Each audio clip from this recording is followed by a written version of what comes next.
With the 2023 season finally in the books, it's time for another mock draft here on Patriots Today. I'm Harrison Graham from Chat Sports. This is our 7th mock draft here on the channel, and this one's going to be a wild one, a doozy. So just buckle up and stay tuned. We're going to get into it in just a moment. But first, in the month of January, Patriots Today, out of these 5 channels, was 4th at the company in shares. Let's get those numbers up in the month of February. Let's take down Dolphins Today, Giants Now, the Broncos Breakdown, and some other channels as well. And let me ask you this. Do you love Patriots Today? Do you enjoy this channel? If the answer is yes, well then spread the word. Help us out. Click the share icon right below this video on your phone, on your tablet, etc., and then tweet it out on X or publish it on X. Fire it away on Instagram if you want to. I think Snapchat is an option as well. You can text it to your buddy. Let's get the shares up. Spread the word. We're trying to get more eyeballs on this channel.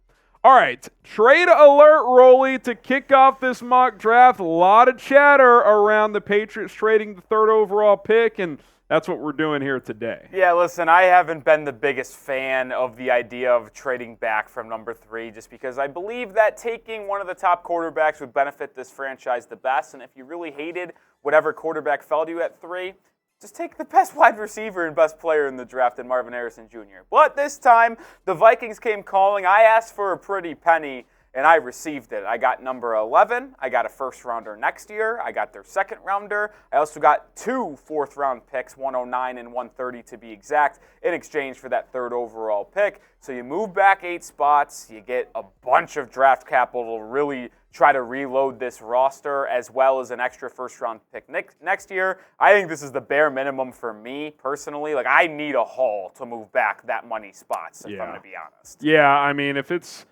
you're going to move it outside the top 10, you either need a bunch of picks or you need some kind of player compensation as well.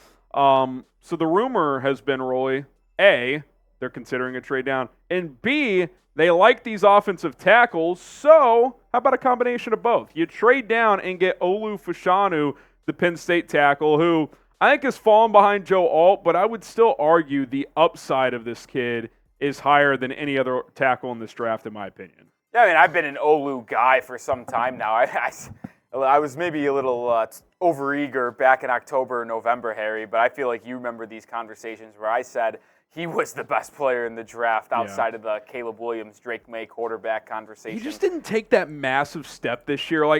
He didn't get worse, but if he improved as much from last year to this year as he did from 21 to 22, I think he'd be in that number 3, number 4 pick conversation after the quarterbacks, along with Marvin Harrison.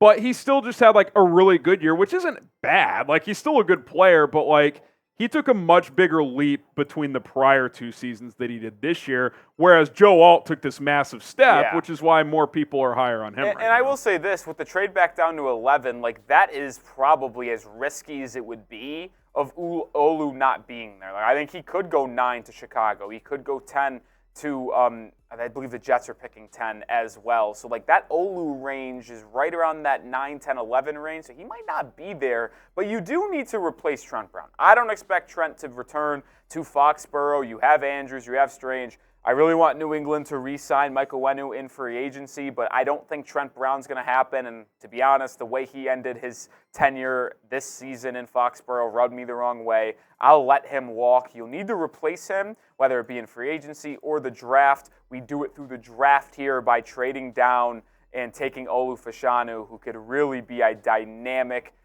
franchise left tackle if he checks out.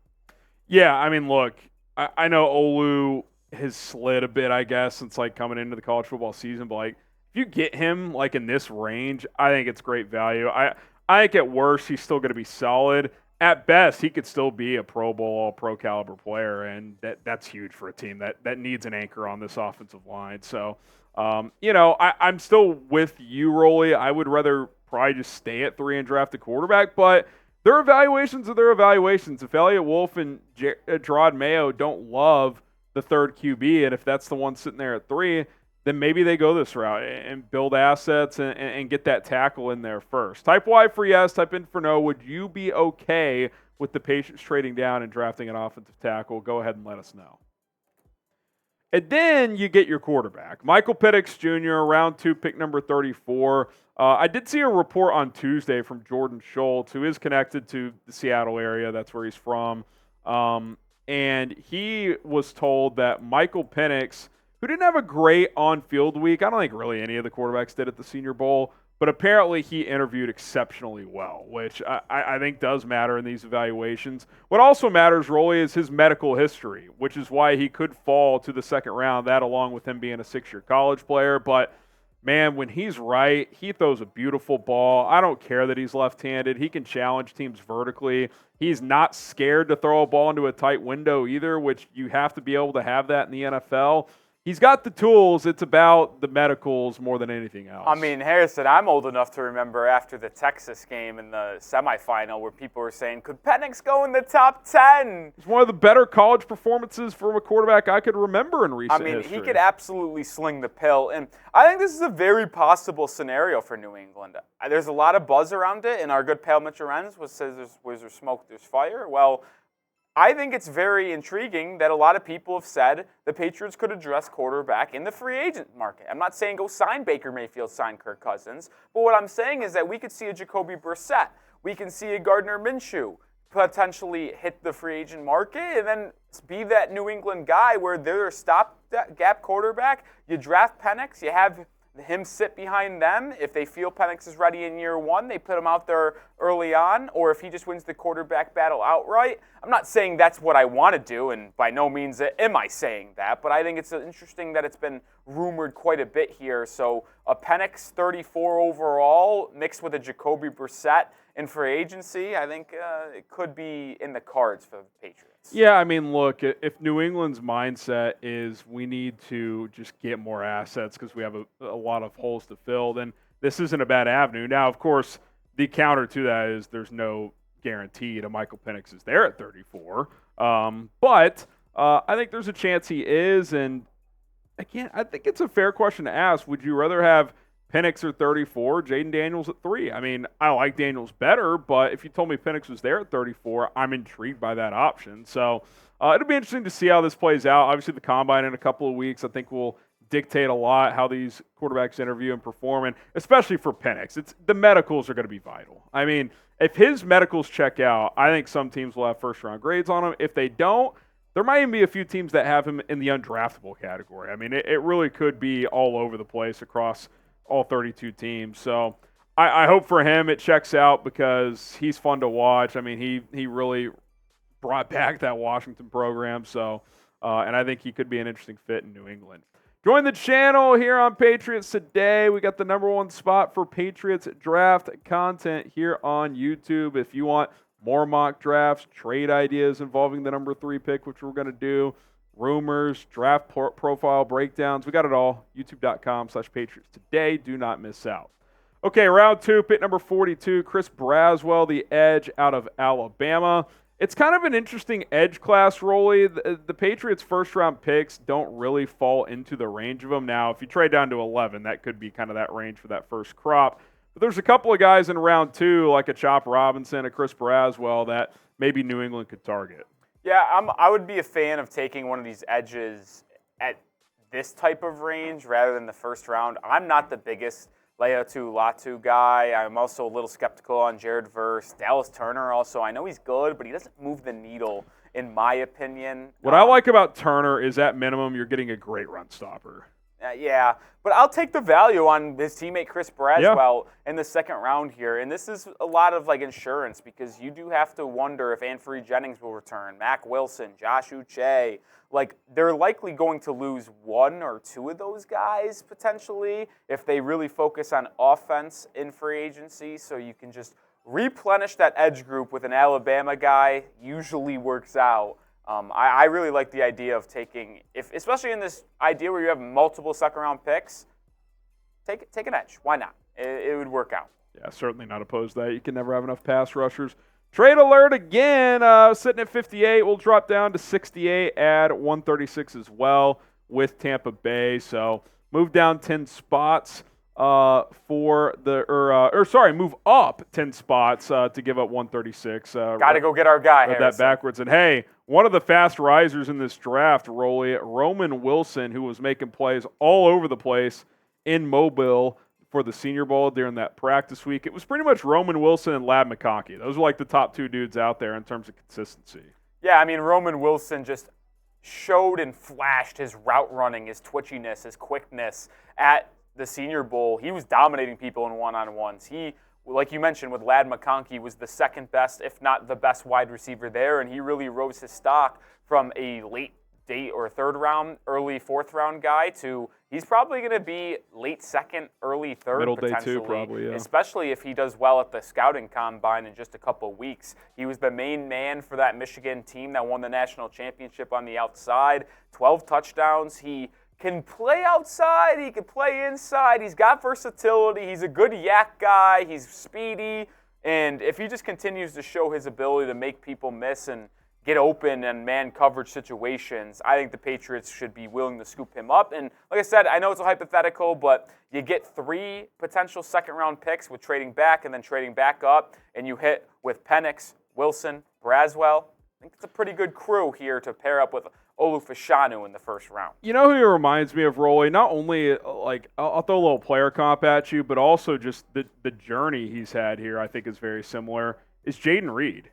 Ironically, for one of Michigan's rivals, Michigan State, he was kind of viewed as like a fourth-round guy going into the Senior Bowl last year, just dominated, was one of the best players there, and ends up being like the 50th pick to the Packers and has this awesome rookie season. You look at both these guys, they're not intimidating, like stature-wise. You know, they're 5'11", 6 foot. You know, they're 190, 200 pounds. Like, they're not going to blow you away with their physical attributes, but they're just technicians, man. They're quick. They get open. They have just enough speed. I think there's some similarities there, and I think Roman Wilson, like Jaden Reed, really took advantage of the Senior Bowl and earned himself some money because he's improved his stock. There's no doubt about it. Before we get to the next pick here, we do have to tell you about our sponsor. That is Prize Picks. Maybe Roman Wilson will be running routes for the Patriots next year, and you can take more or less on yards in a specific game or for a season-long pick as well. That's how Prize Picks works. 2 to 6 player entries. You can cross over sports, NBA, college basketball right now going on, NHL as well. Pick a few players, some statistical options like points, rebounds, assists in basketball. Take the more or less, and if you hit on all of them, boom, you're cashing out. Check out Prize Picks today, prizepicks.com/CLNS. The code CLNS gets you a deposit match up to $100. You just choose more or less on those statistical projections. You're not playing pros. You're not playing sharks. It's you versus the stat projections. Link is in the comments and in the description. Check out Prize Picks right now for more opportunities to get started. Okay, Bucky Irving, who is one of my favorite running backs in this class, and he's pretty consistently like in this late third to late fourth range. Twitchy back out of Oregon. What I like about him, Rolly, is he catches the football pretty well also. I mean, you're not going to confuse him for Christian McCaffrey as a pass catcher, but 56 catches last year, and it's not just checkdowns. You can use him in the screen game, line him up, and have him run routes sometimes. He does a little bit of everything. Yeah, he can do it through the air. You do it through the ground. And listen, I got to be honest, that he's slotted in as, like you mentioned, fourth, third-round guy. That might creep up. I feel like he's going to be a combine warrior, Harrison. 40-yard dash, 3-cone drill. I think he's going to flash his speed. He's going to flash his athleticism, his quick, tangible movements. I think Bucky Irving will really up his draft stock this upcoming week or 2 weeks from now or whenever you're watching this video. I think Bucky would be a great fit in a change of pace back alongside Ramondre Stevenson, but I don't know if you're going to be able to wait till the fourth round on him. He feels like someone you might have to snatch up in the third or fourth round. Yeah, there's a lot of backs in that range, like Trey Benson out of Florida State, Blake Corum out of Michigan. Does a Jonathan Brooks slide because of his injury? So it'll be interesting to see how those guys stack up at the combine because obviously running backs are a less valued position, so you really need a strong week there to kind of separate yourself. All right, some more picks here. Kalen King, the corner out of Penn State, he was highly regarded coming into this season. Didn't have a great season, but he's very talented. Like I think this is a guy like early day 3. If he's still on the board, it's like I'll gamble on the upside because he's got the capabilities. He gives me a lot of Shaun Wade vibes where it's like, this guy's going to be a first-round pick. He didn't fall off that bad. Not that bad, but like in terms of this guy's going to be a first-round pick, had a bad final year. Yeah. Well, now he's a midday guy. But I like Kalen King. I think he could play outside, inside. With Jack Jones not being on the roster anymore, J.C. Jackson will be cut. That cornerback room could be kind of light between Marcus Jones, Christian Gonzalez, Jonathan Jones. You have Alex Austin coming in the wings, who's intriguing. I think this guy could be like a CB4 as a rookie, and then maybe. And that's exactly what the Patriots need. Yeah, and then maybe down the road he's a starter. Yeah, exactly. That's what you're looking for in the fourth round. That is exactly what you need, and be a perfect pick, in my opinion, for New England. Someone who has upside, can be developed, and be that 4th or 5th corner for the Patriots in 2024. Get another receiver here, Javon Baker. I'm all in, Harrison. Out of UCF. Tell me about him, Rolly. Javon Baker, going to slide underneath the radar, at least as of now. It might not last too much longer when people realize how talented this guy is. He originally went to Alabama for his first 2 years and then transferred to UCF and was a Knight over the past 2 years and just flat out was a deep threat machine for the Knights this past season. Yes, that is a real number. That is not fake. 21.9 yards per catch. For Baker, he could really stress the defense vertically. He's good at after the catch guy as well. I think it wouldn't hurt New England to take multiple multiple wide receivers in this draft. Just really try to stockpile the talent in that specific room. If Baker is there and they like the value, I would be all in because he can be that guy to potentially break off a big-time deal. He could play in the special teams game as well. I'm a big fan of Javon Baker, and PFF apparently is as well, because when I made this selection in their simulator, they always give out those shitty grades after the fact. They gave this 4th-round selection an A+, so Javon Baker is someone they like as well. The way I look at day 3 of the NFL draft, Rolly, is a couple things. One, can he be a core special teamer? And or two, does this guy we're taking have at least one special potential trait? This guy has explosive speed. So, like, you get him in the 4th round, like, sure, he's not going to run the full route tree. I don't think anyone thinks he's developing into a number 1. But, like, if he's your 4th receiver and he runs 5 go routes a game and every other game he catches one, like, that's more than worthwhile. They kind of tried this with Tyquan Thornton in the 2nd round, which is an overdraft. We'll see if he, is still around next year. But I think this guy is a little more polished than him, and I don't think he's going to go as high as him. So I think the value will be much better. So I like it. Should be interesting to see where he ends up going. He could also be a guy at the Combine, Rolly, that just wows people. Yeah. No doubt about it. Are you more excited for the draft or free agency? Because the Patriots have assets in both. A lot of cap space. They're also picking 3rd overall. D for draft, F for free agency. Give us your thoughts in the comments below. Jaheim Bell, the tight end out of Florida State, sitting there in the 6th round. I think the value is pretty good here. He's a pretty good receiving threat, Rolly. I don't think he's going to block much, but got to be like an H-back, big slot type of guy. You can throw the ball to him in space. He'll make some things happen.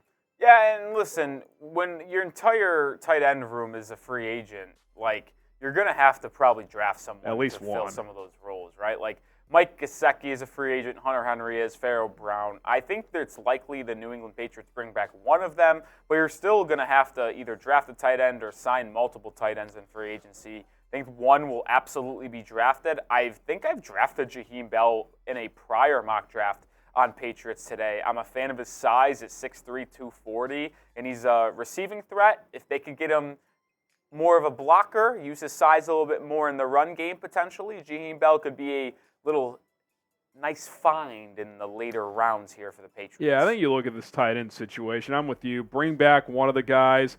Probably sign someone else as well, and then maybe draft someone who can be like your number 2 tight end, something like that. I think that would be a way to kind of build that tight end room back up. And then round 7, Jordan Magee, linebacker out of Temple. Again, you're kind of just, hanging on to the rope here late in the draft. You're hoping you can find a special teamer, maybe a guy you want to just get not chance to get to undrafted free agency, someone you want to get your hands on first. Maybe he makes the team. Maybe he's on the practice squad.